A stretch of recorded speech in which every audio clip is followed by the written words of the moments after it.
I had the privilege to experience a 30-day retreat, Ignatian retreat, at the Sacred Heart Novitiate in Novaliches on 2008 when I was still a seminarian in theology in Cagayan de Oro.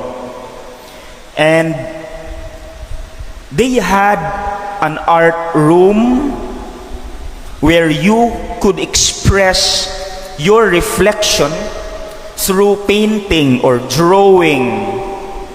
And so let me share with you one of my drawings during the retreat when this gospel, the very gospel today, was given to us for reflection. Please look at the screen. That's it. I'm sorry for the quality. I do not know how to draw.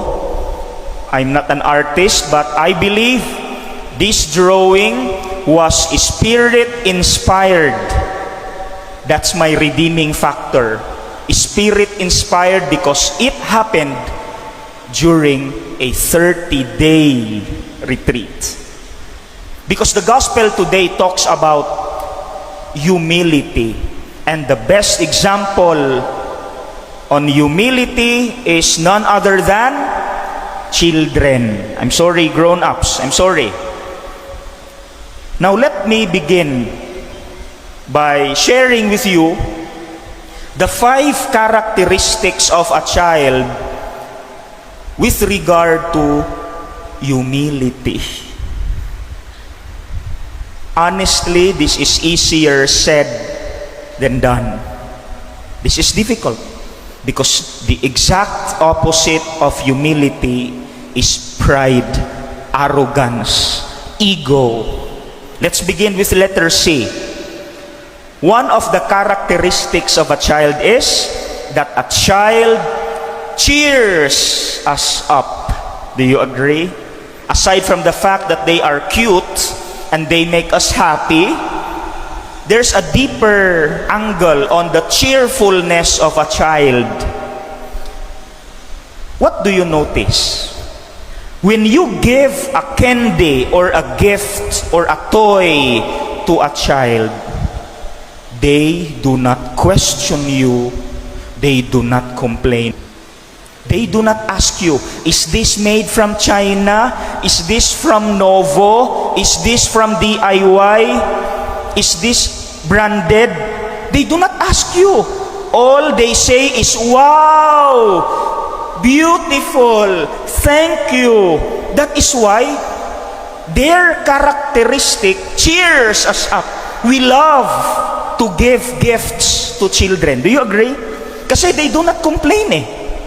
Pero tayo, I'm sorry, grown-ups, during gift giving, tayo na magbibigay ng regalo are afraid and worried and anxious. Magugustuhan kaya ng tao ibibigay kong regalo? Will he like my gift? Will she like my gift? Natataranta tayo kasi, I'm sorry, because of arrogance, grown-ups become critical in the negative sense. Lumalabas sa bibig natin negatibo. We criticize a lot.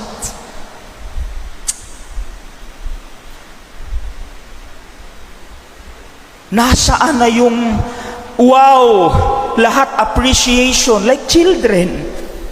They receive gifts without any complaint or reklamo or criticism. Sige, please check letter C. Sige. Look at the self and check. Are we still appreciative of the giftedness of others, the generosity of others? Or have we become critical in the negative sense? Na yung lumalabas sa bibig natin, negatibo na lang lahat. Nagre-reklamo tayo. Very stressful pakinggan ng taong reklamador. All because of that ego, that arrogance in the heart. Letter C pa lang tayo, no? Nakaka-stress na. Sorry ha. Let's proceed to letter H. Ano yung nakikita natin? Hate-free. That's very obvious. Hate-free. Children are hate-free. They do not hate. They do not have hate in their hearts. A children's quarrel lasts for only 1 minute. Do you agree? 1 minute. Pag nag-aaway ang mga bata, it only lasts for a minute. But how about grown-ups, adults, you and me? Ba't tumatagal ng lifetime yung mga away natin? All because of pride and ego and arrogance. Ako nga, unfortunately, I had a friend, 2 friends, namatay na lang sila, hindi nagkabati. Nakakalungkot. They died without reconciling with each other. Because of that pride, that evil of pride. Whew. Kaya let's check letter H. Sige, please look at the shelf. May mga kaaway ba tayo na medyo tumatagal-tagal na yung years, hindi pa tayo nagkausap? Nasaan na yung 1 minute quarrel ng isang bata, ng mga bata? Nasaan na yun? Na-miss ba natin yun? Letter I. I'm sorry. They easily say sorry. I am sorry po. Di ba? When you tell a child na nagkasala, huy, you go to your lola and say sorry. Iiyak yun. Iiyak. At saka, I am sorry po, lola. Iiyak. Sorry po. But you tell that to an adult, a grown up. You go to her and say sorry. What do we expect? No, why will I say sorry? It was not my fault. Why will I say sorry? Hindi ko kasalanan. Kasalanan niya. Siya mag-sorry. See? Or, if we say sorry, because of that pride, we reason out. We love to say, because. I'm sorry ha, nagawa ko yun because. I'm sorry kasi. Kasi is indicative of arrogance. Can we not just say, I am sorry, period?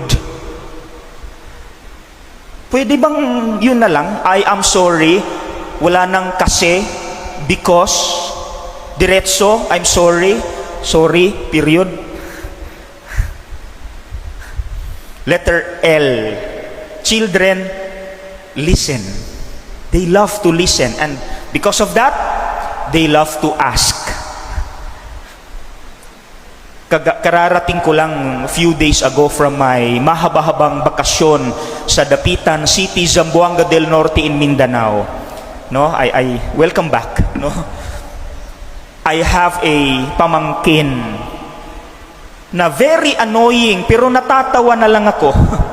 Very annoying kasi he keeps on asking questions.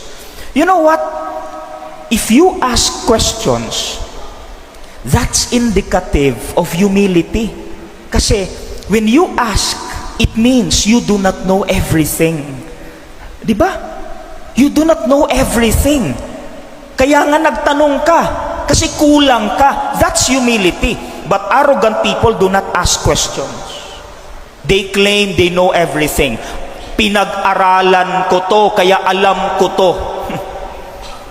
I do not need to ask, kasi pinag-aralan ko to, master ako dito.